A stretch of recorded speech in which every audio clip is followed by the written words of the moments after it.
Hello, everybody, and welcome to What's Going On. We are recording this intro after we've actually recorded the main video because we realized how long it is. Yeah. So our plan now is to basically split it into 2 episodes. So I'll release one episode that's just kind of our discussions on the news and like our thoughts about what's going on in the world.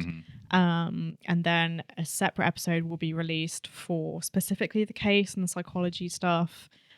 Just so, you know, perhaps you just like listening to the news bit and don't want the other bit, and so you can just listen to that. Or sometimes you're like, why the hell are these people talking for so long about the news? I only came on here for the case. You might be diehard fans who've been here from the start, who've been wanting to listen to you talk about psychology and things, and just want us to shut up and get on with it, really. Yeah. So we'll release in 2 episodes, so you can either listen to both or pick and choose what you want. Absolutely. So this section is...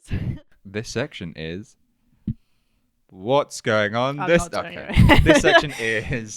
This section is what's going on this week.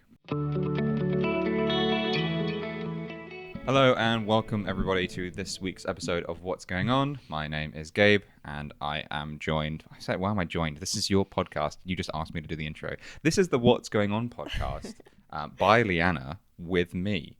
And that's how this goes. Today we've got a couple of stories for you, a couple of topics, and then we are diving into some research that you've done on... Is it another cult?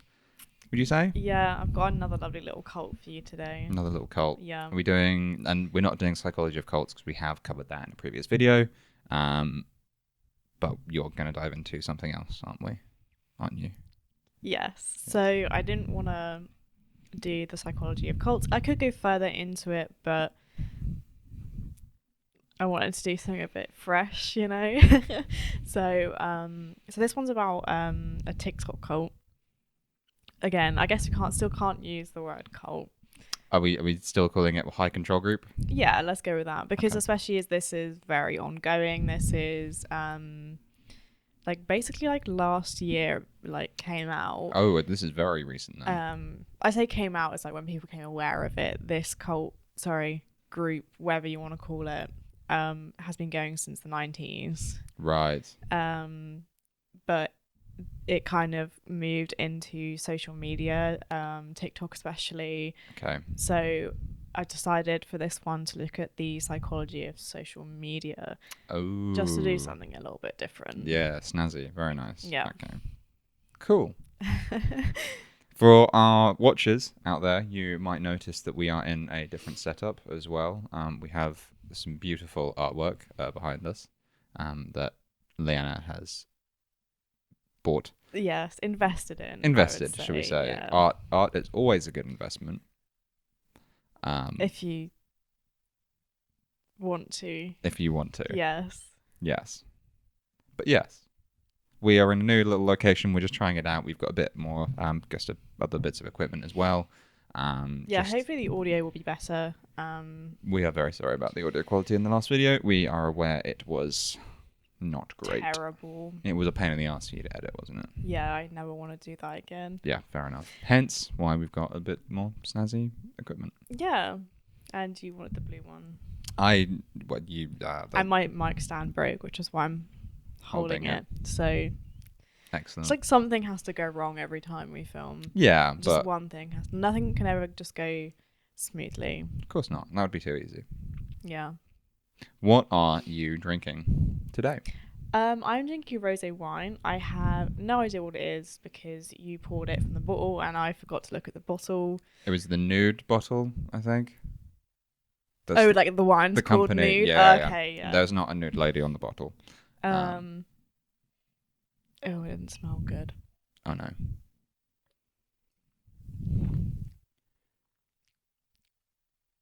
Yeah. I'm going to remind you, I poured it, you bought it. So I can't be but that.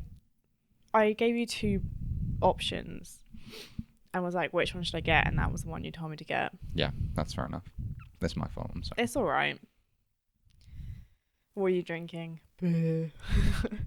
I'm drinking an Adnams double Ghost Ship IPA. You don't work with them anymore. You don't have to keep, I know.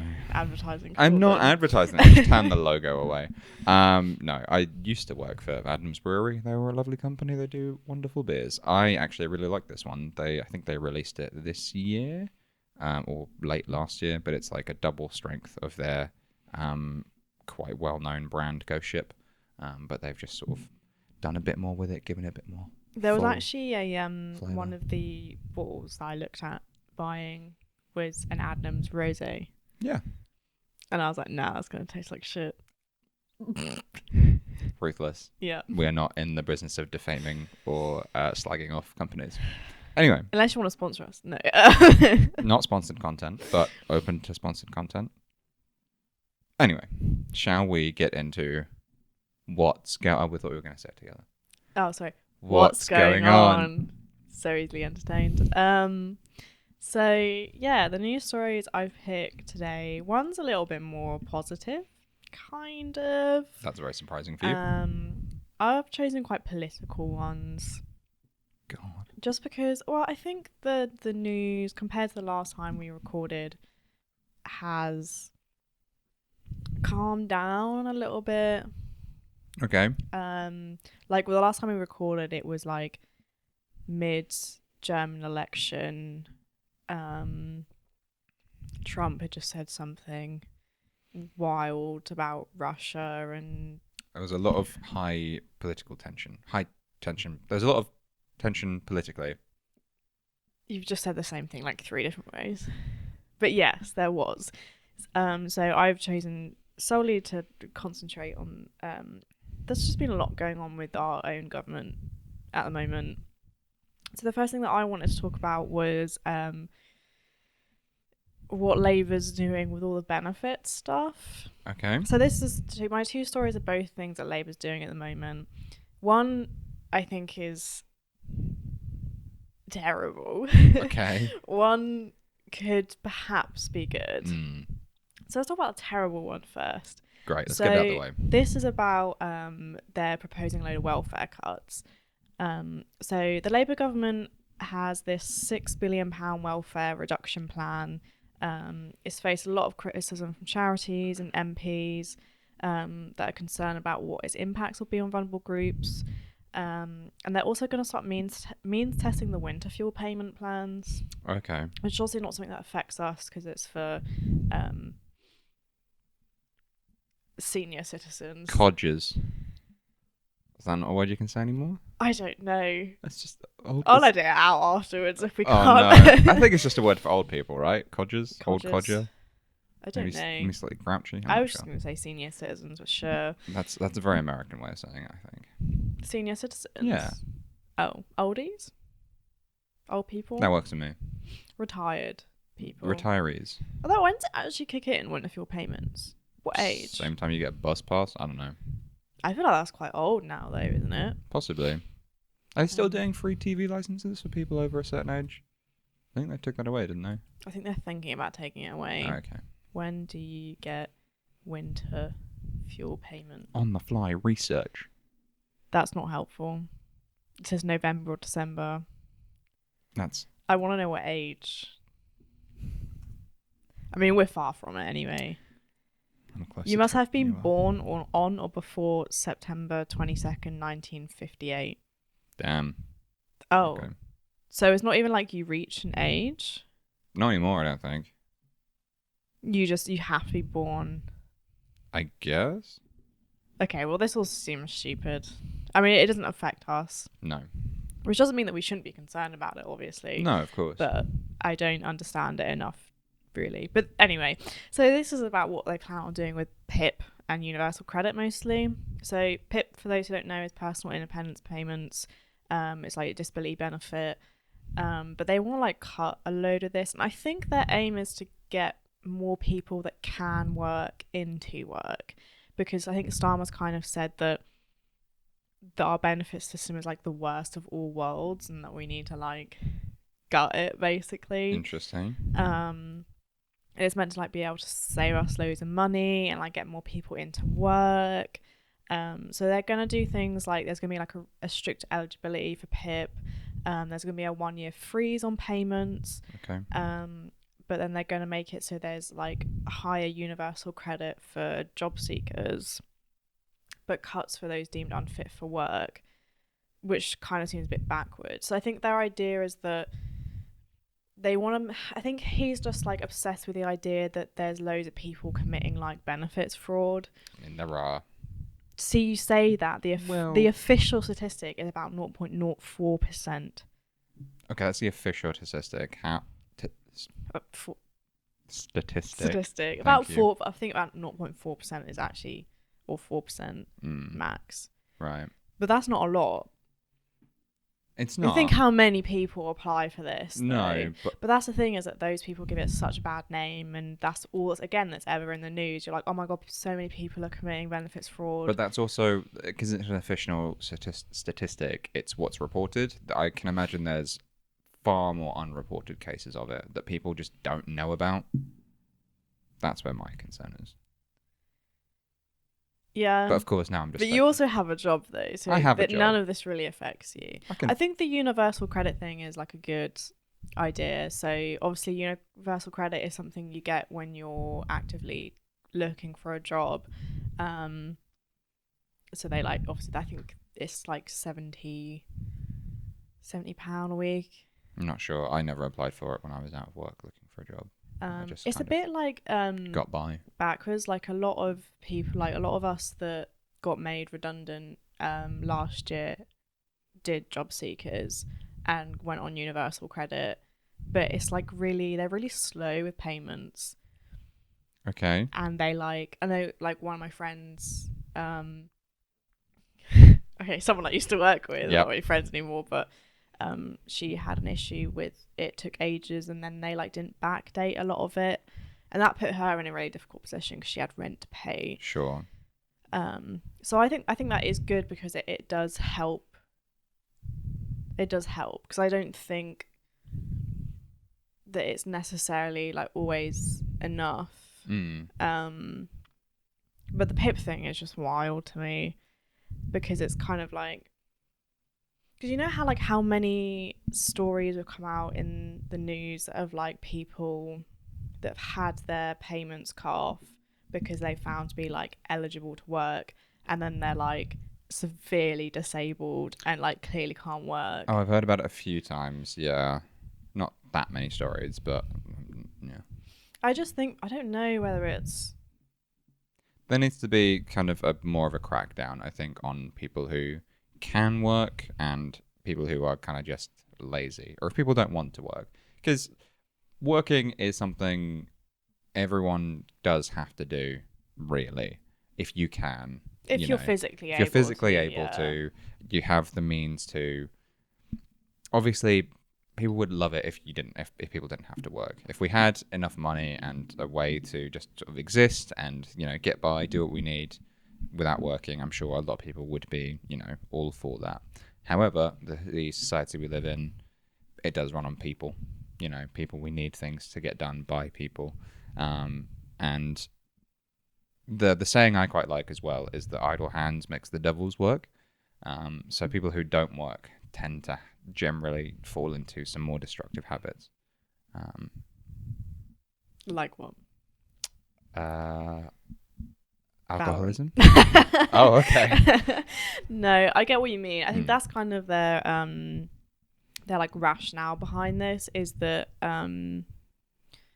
he believes that the current benefit system discourages employment, because I've focused a lot on PIP, but this is just also general benefits. And so they want to make these cuts to encourage people, but my concern is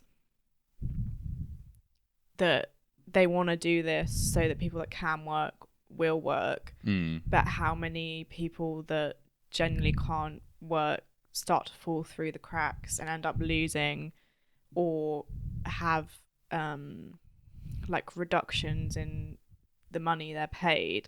Like think about like just, I don't know, I had a point in like, but someone like, someone that has to have like a lot of like home care, like specific machines, like in-house nursing care, like things like that. That's not cheap. It's not. And then if you think about if that money that you get is then reduced, at what point is it that you can't afford your treatments anymore, or you can't afford the care you need? Should there be a minimum sort of quality of life that you have to that everyone is sort of entitled to, that then the payments like have to then pay for? Is that something that should be sort of, maybe taken into consideration? But then how do you assess that? That's the thing. Then we need more of a I don't know, group to think about that. Make sure that everyone is able to live happy and healthy enough, whether or not they can work. Well, the other thing about work is, of course, it isn't just the government's responsibility to get people working. Companies themselves need to make it so that it's a good so that people want to work there. That's what I'm trying to say. Because being paid to live, people do need to be paid, but there are lots of other ways that companies can make working a much better environment, as well as actually delivering on what that company aims to do.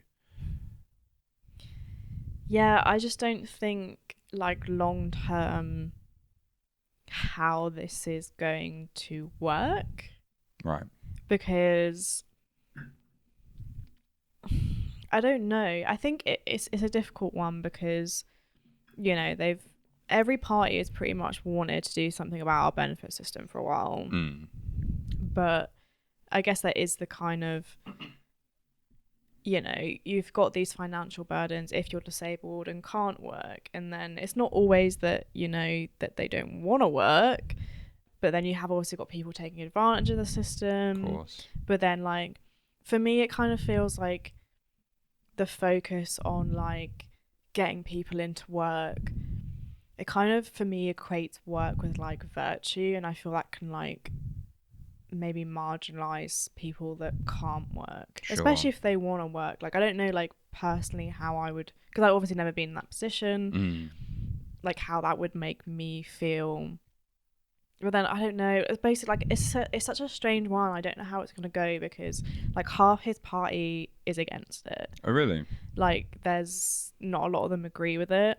It's kind of like a 50-50 split.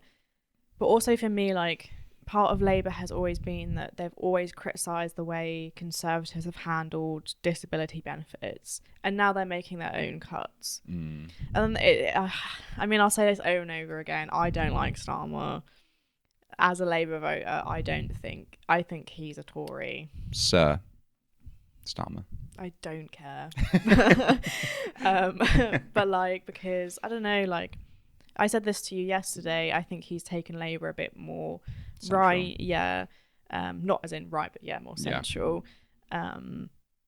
Especially with, they said they weren't going to raise council tax. Yeah. And we just got our council tax bill. We did. And it's gone up. It has. Yeah. Yeah. Luckily not as much as other people that I have seen, but also I would like to know where the money goes. Of course, yeah, and I think that's a fair enough request. Well, we know where the money goes. Well, there is somewhat of a breakdown. We've got like a little booklet through our door about someone from that does the finance for our council, and they had written. Well, I don't think they proofread it. Yeah, the end of the booklet doesn't really make any sense. But as far as I know that all that extra like £40 a month is going to streetlight maintenance, which by the way, if you ever walk around where we live, there isn't a lot of streetlights and it's quite dark. They all turn off at like 11 p.m. I think that's fairly standard for this part of the country though. So you have to remember that we are both sort of approaching this as well from a position of privilege. Neither of us have had to work around sort of job seekers too much really. I think that as much as we would love to come up with our own solution, of course, it's very difficult to. It's very easy to sort of point and say there's lots of holes in this, but until we sort of get a full picture of what is going on and how money is being spent and the full plan, I think it is a bit hard to say what's going to go. I think the issue is that like maybe short term this may like work and we'll save a load of money, but I think long term it's not really sustainable. And I think that if you want to tackle like getting more people into work, then I think that you should concentrate more on the universal credit and job seekers, because you don't get that credit unless you're actively looking for a job, and you have to go to meetings, you have to you know, you have like a person that looks after you and gets you interviews and stuff.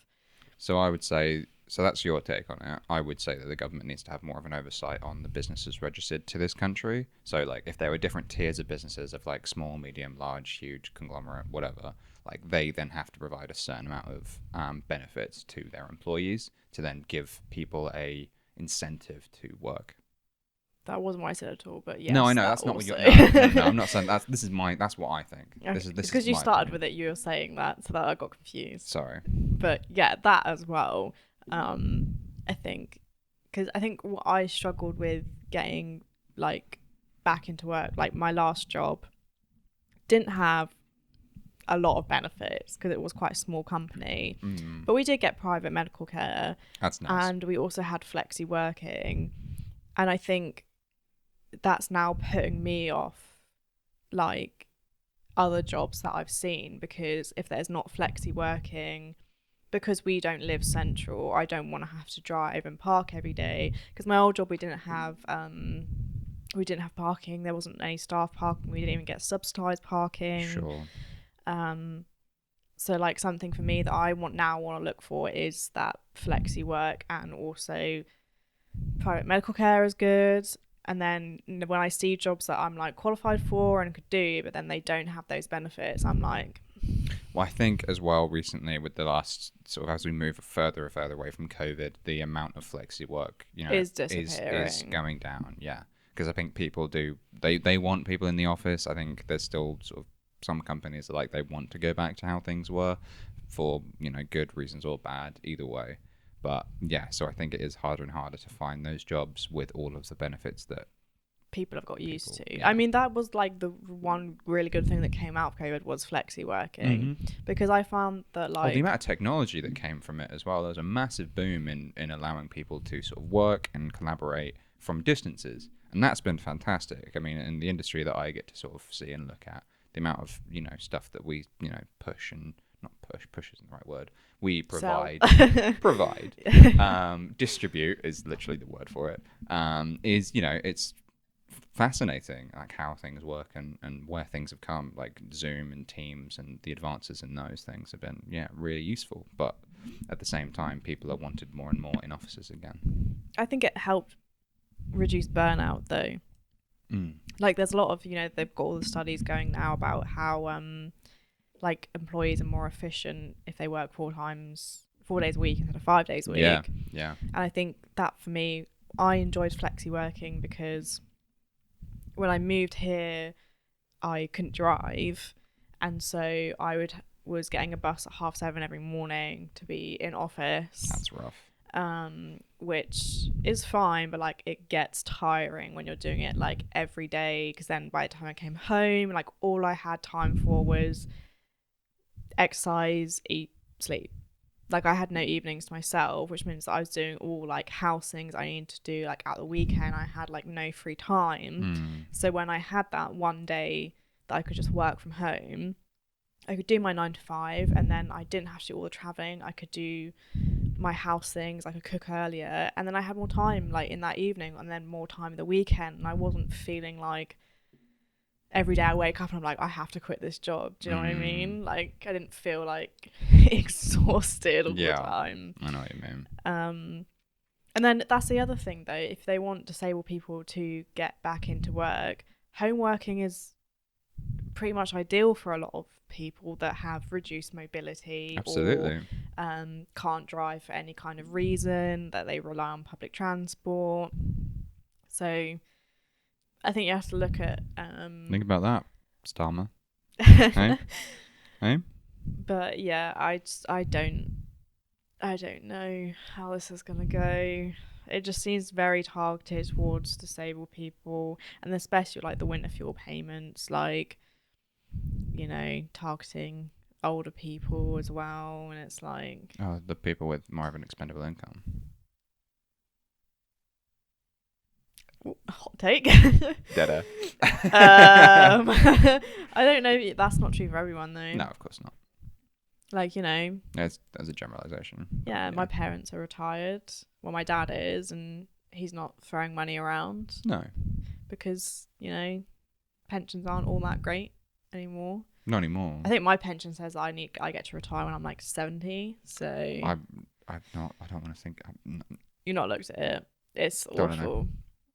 Don't know. Not thinking about it. Living in the here and now. That's how I get by. It's awful when you log into it and it's like your retirement date is like 2072, and you're like, great. Oh, good.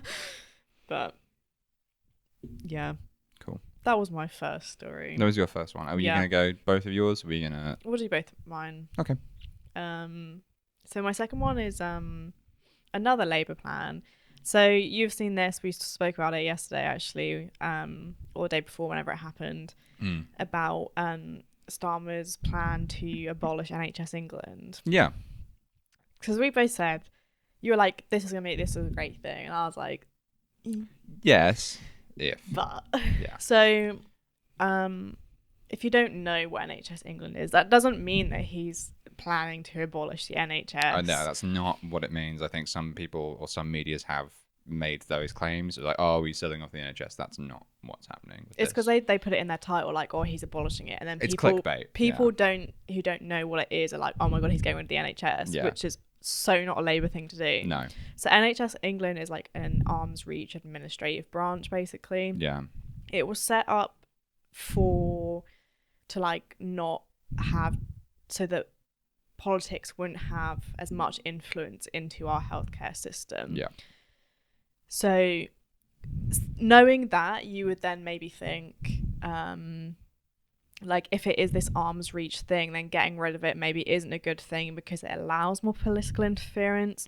But when it was set up, it was a good thing. The issue with it is that it has become a bad thing. Yeah. It's become very inefficient. Absolutely. It stopped like policies being Introduced. put into not what do you call them? Not Implemented. integrated, implemented as quickly as maybe they should be. Yep. I think there's kind of It generates a backlog of work. Generally, and I think it duplicates a lot of documents and things that want to get done that then sort of have to go through almost twice the amount of processing for NHS England, and then sort of the closer to the government side of things. I think that's how it works. I think the idea of it when it was set up was a good thing, but because it has become, it's not been executed very well to the concept that it was sort of designed for. Yeah, so they're getting rid of it, and the idea is that it will free up a load of money to then put back into the NHS, put back more into the frontline services that desperately need it at the moment. Really? Think about like A&E waiting times at the moment are really bad. But yeah, so it's meant to so it streamlines it a bit better. And plus, for the governments that could have a generally beneficial impact on the NHS, Labour's probably the one to bet on. Of having like that more political interference isn't the right word. What's the word I'm looking for? I don't know. Not interference, but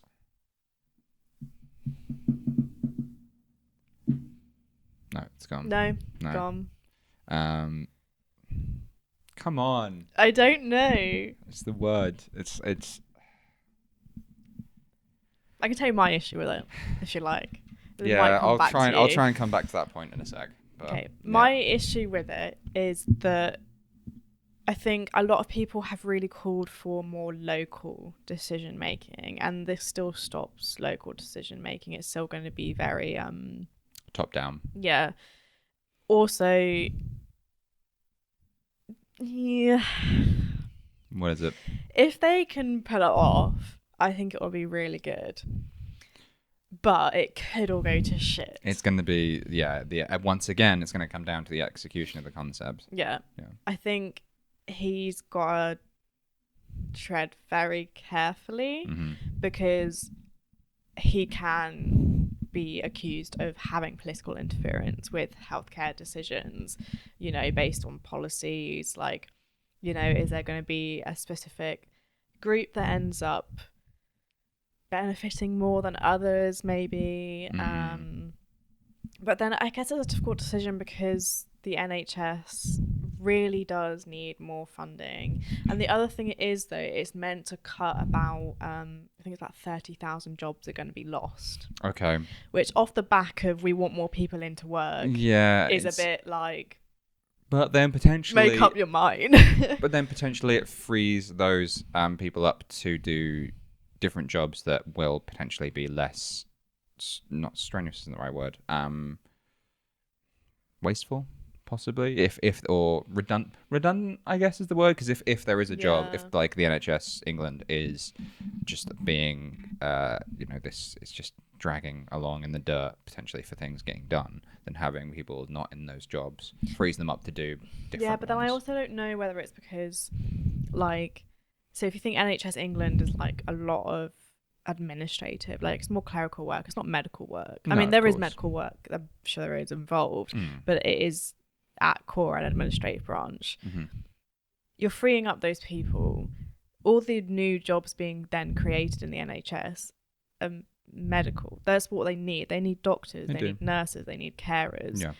Those people that are now going to lose their jobs won't be qualified for that. No, not all of it. That is a problem anyway, is understaffing of NHS, because our generation, the generation below, don't want to do medical care, really. Yeah, it's really interesting. I think because the position of a doctor was always seen as, I think, go back 20, 30, 40 years ago, like doctors were held in such high regard. Like there was a big sort of push for people to be doctors. Like everyone, like there was this sort of almost, it's a big sort of pride, I think, in being a doctor. I think there's a lot less of that nowadays. Like people... I suppose with our generation and the generation sort of under us or after us, they don't almost... It's not like... I don't want to say they don't want to work as hard, but they want to be TikTok famous. Spoilers for later. They want to be... There's different sort of priorities for them, I suppose. Yeah, I guess I don't know. I think for me, like... I don't know whether a lot of like mental health comes into it. That was actually a point from the last news story, was that a lot of people that claim disability benefits, or like there's a growing proportion that it's to do with mental health issues, because you can also get mental health conditions that get so bad you can't work. Absolutely. And I think the problem with the NHS at the moment, people that work in the NHS, they have a huge... I think this was news from like a couple of weeks ago.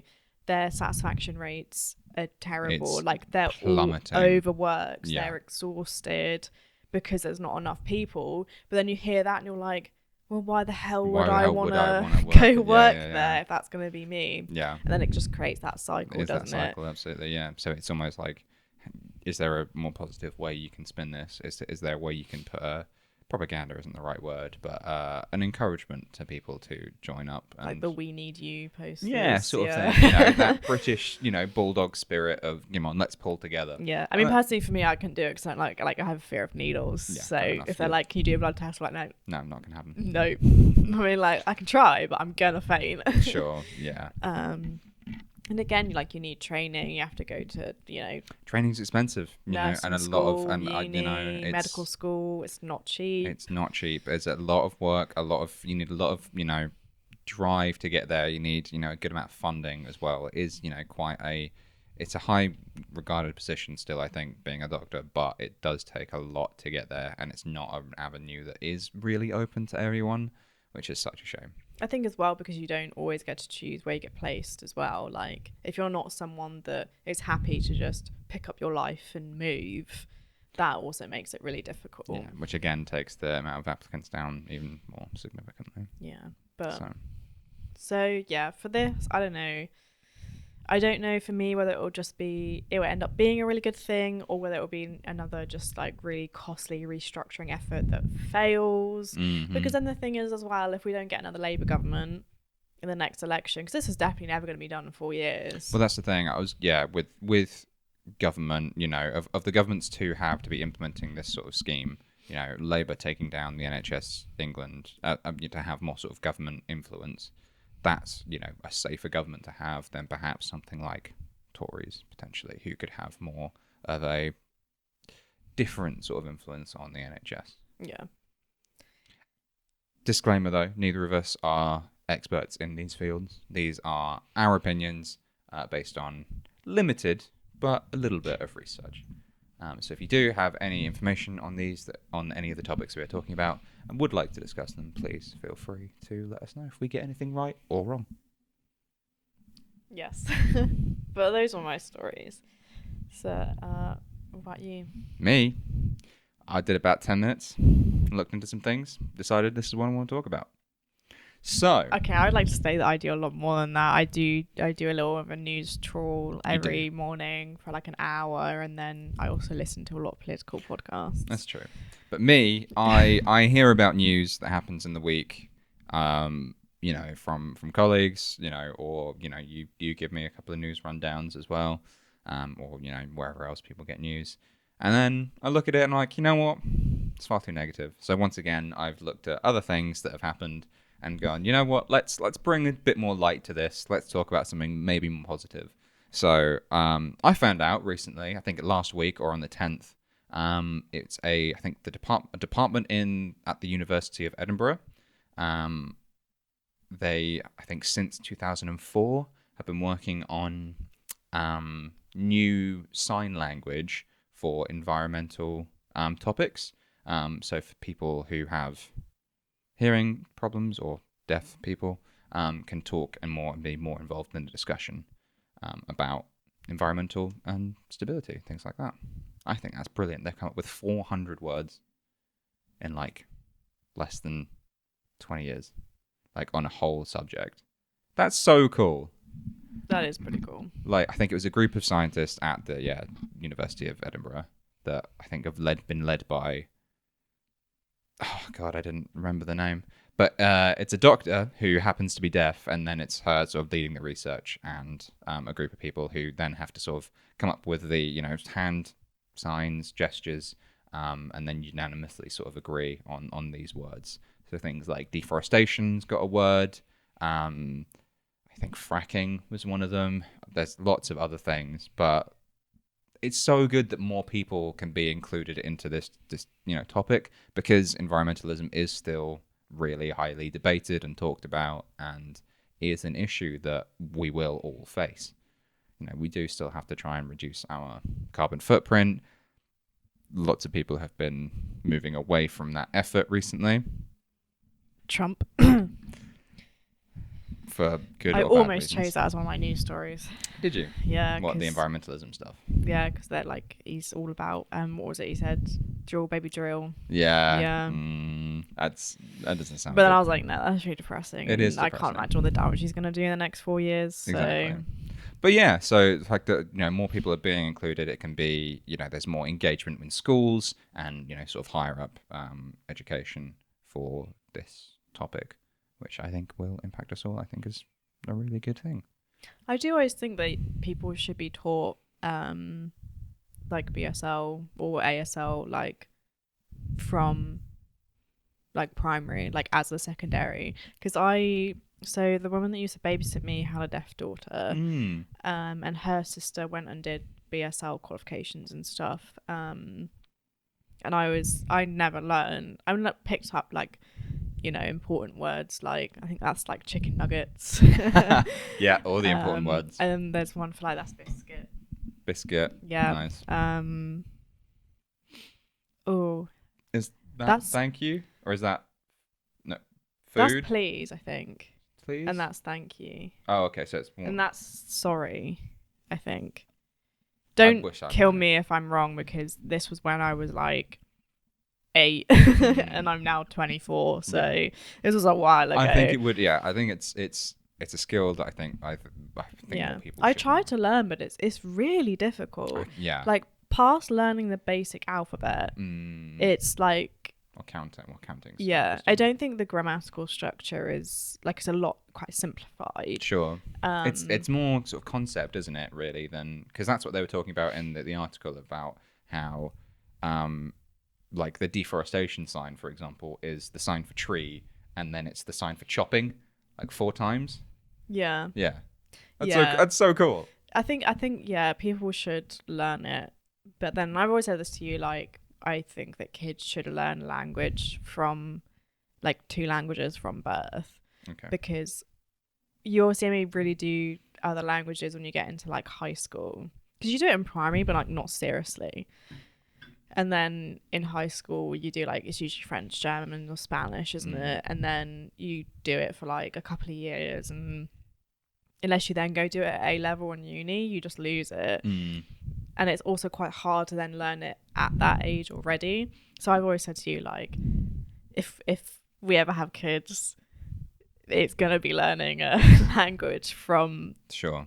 birth. Well, we'd have to learn a language first Yeah. to then teach them. Or just get them a tutor What's that? from really young. Oh, yeah, because we're definitely going to be able to afford that. Yeah. Okay, well, here's my question to you then with Okay. this sort of thing. So should more funding be put into teaching people sign language, ASL, BSL, other sign languages around the world? Should there be more funding into teaching young people that? Or should there be more funding put into the research into hearing aids and, surgery and other treatments to cure deafness that way? That one. Okay. That then goes against your point of teaching people a language. Well, yeah, without you didn't give me that option. Because no, I do think that you should learn a language, not necessarily BSL, ASL, but another language. I think it is something that's so behind with our education system, because a lot of other countries also learn English, and so there, English is pretty good for not being a first language. Sure. 'Cause that's why I always hate when, like, you get those people that make those comments like, oh, their English isn't really good, and it's like, okay, can you speak another language? Yeah. It's not even their first language. Yeah. The English grammatical structure is horrifying, by the way, if you don't know it. When you take a step back and look at it, or talk to anyone who's bilingual and English isn't their first language, oh my god, I have so much respect for them. It's like when I've always learned French, and like, looking at their grammatical structure, and you're just like, why don't we do this? Like, it's so much easier. English is such a dumb language. Well, I wouldn't say dumb. It is. It's the conquering language. Not necessarily, but it's genius in some way, because it's not because it's simple, but because it's complicated, because we've taken so much inspiration from other languages. It is a big amalgamation from a lot of other things. We take a lot of influence from French, you have a fair few Latin words, or words that eventually came from Latin, Norwegian, Icelandic, Spanish, lots of things that I mean, like, colloquialisms it's the as well. conquering language, not because we're great at conquering. I mean, because we went and colonized so many people and countries and then stole their language, is what I mean. That English is not a language within itself. That's what I meant. Oh. I wasn't trying to do, like, say, like, England's better than everywhere. I'm not saying it's better. I'm just saying that it has lots of influence. We just stole language and many other things from other people. I don't know if stealing's the right word. Have you seen the British Museum, mate? No, when it comes to language, we're talking about the British Museum as another thing. We did touch on that we last stole week. a lot of language. But yeah, I think it's steal isn't the word. What's the word? It's like absorb, but not absorb. But I'm going to say absorb. Integrate. Thank you. Yes, we've integrated lots of other languages and lots of cultures into our own as Britain, as a little island we are. And I think that is important, because it is part of our identity. But anyway. Our identity is that we don't have our own identity. No. Our identity is that we're proud to be... No, I don't know. I'm not really proud to be British. Really? You're not proud to be British? What does being British mean to you then? There we go. That's a deeper question. What? I don't know. I have no, like... What do you call it? Like, what's the word? Patriotism. Yeah. Like, I would not go fight and die for my country. I don't care. Okay. Because I think, like, why? What are you proud of? What does being British mean to you? It's interesting because I think I've gone through phases in my life of certain levels of where I fall on the sort of being proud of being British, I suppose. I think when I was younger, it was like, yeah, I like being British because we were an empire. Let's bring back the empire. It was a horrible viewpoint to have. Oh my god. Yeah, really toxic. And then it's sort of, sort of growing up, you sort of kind of step back and You're like, oh my god, we did awful things. we did do awful things, Yeah. absolutely. But at the same time, we have, contributed a lot to modern society. I think we're generally we used to be a colonizer, but we're quite a peaceful country. We, tried diplomacy more than other things generally. I think there's a lot of good things about this country to live in. We have quite comfortable lives here. There's lots of opportunities. But you're also saying that from quite a privileged position. Of course I am. Absolutely Yeah. I am. Yeah. No, I'm not going to deny that. But it could be... But the fact that I can say that from a privileged position is also, it's a point of in the favor of being British, because we don't have to deal with a lot of other, third world issues. And we do have free healthcare, even if it is terrible. There is, it is free. It's a fantastic, the concept of free healthcare is a fantastic system, and I do think it should be a fundamental human right that everyone has, is looked after. Essentially, if we can meet a baseline health, to be then healthy and happy, then that's such a fantastic idea, and I love that we've got that. But yeah, being British it's generally good for us, but I think we also need to not sort of rest on our laurels. We need to always be looking at how we can improve as a society, and help others as much as we can. And we should start by getting rid of the monarchy. I'm not going to comment because that touches on a few too many issues there. So, what's your other story? My other story, well, it's more of a sort of discussion topic and some interesting sort of little tidbits and facts. So, obviously, this week, the week that we're filming this, the week of recording this, we had quite a fun celestial event happen, which was... you mean the blood moon? The blood moon. That we didn't see. No, but like as a planet, we got to experience it. So, what do you know about blood moons? I was going to ask. Do you know why they occur? They're lunar eclipses, aren't they? They are. What's a lunar eclipse? I saw a TikTok video about it. Is this where you get all of your information? TikTok? Yep. Yeah, that's where I get most of my information. No. Okay. It was a science video on TikTok about this guy had a diagram with the sun and the moon and the earth, and I kind of was like, oh yeah, that's kind of cool, but didn't really look at it. Yeah. Yeah. So a blood moon is it's a full lunar eclipse. Which means that the Earth is blocking the light from the sun to the moon.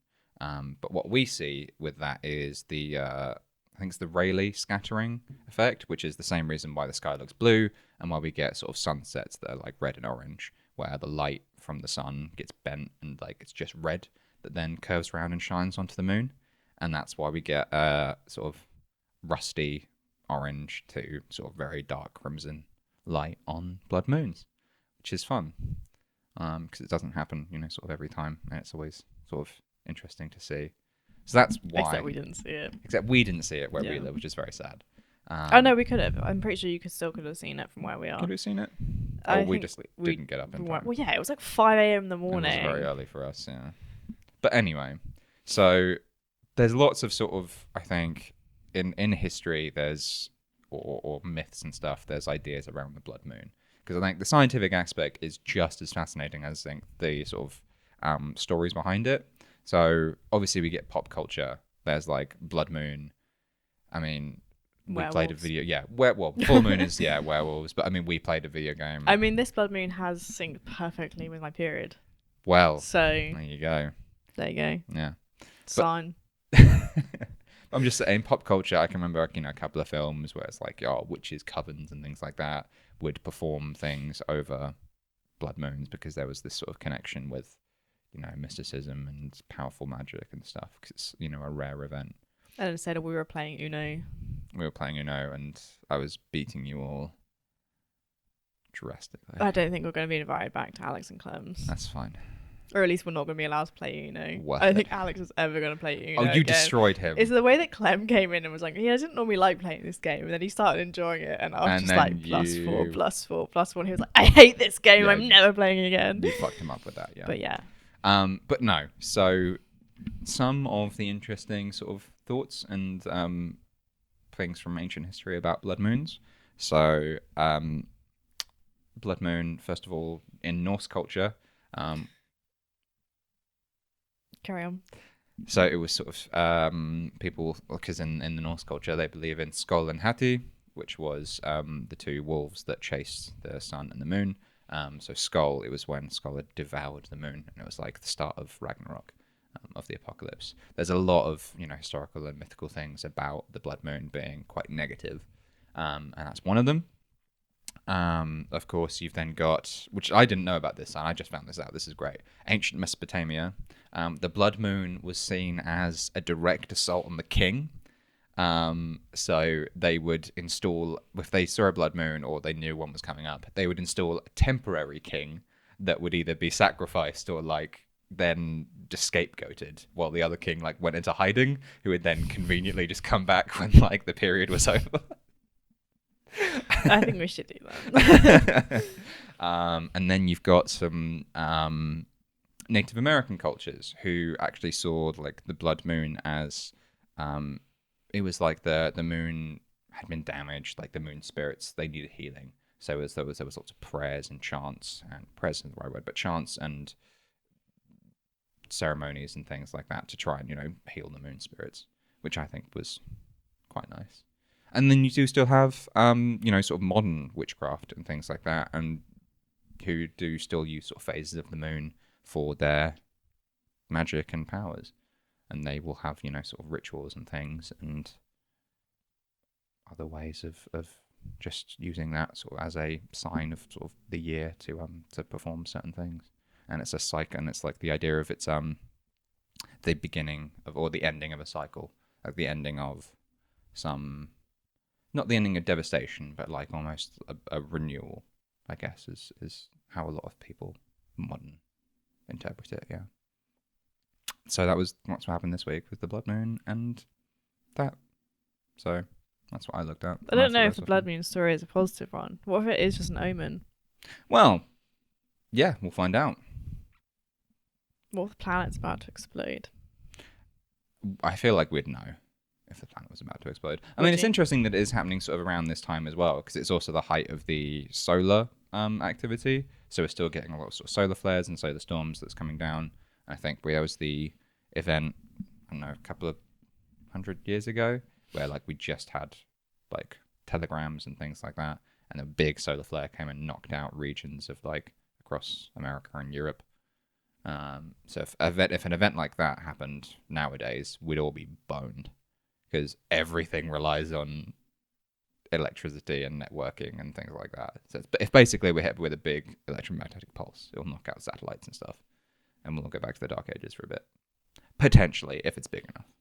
So that was the news of what's been going on this week. I definitely learned a lot about politics. Yep. Well, you gave me a few insights into politics, and I hope my interesting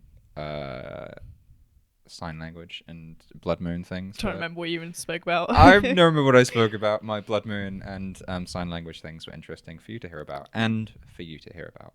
If you do want to, if you have anything to add to any of the conversations we've talked about, please feel free to comment down below and send us a message. Yep. Cool. Thank you very much. Bye.